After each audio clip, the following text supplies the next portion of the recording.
প্রথমে কড়াইতে একটু তেল দেব, তারপর ডিমটা এখানে ছেড়ে দিলাম।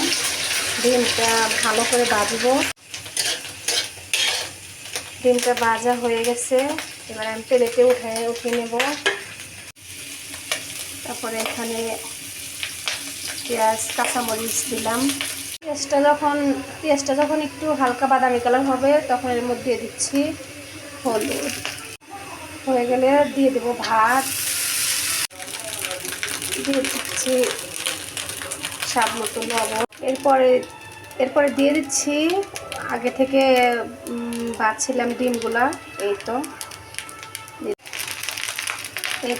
আমার ভাত ভাজা হয়ে গেছে, ভাত ভাজা রেডি। এই তো হয়ে গেছে আমার গরম গরম ভাত ভাজা রেডি।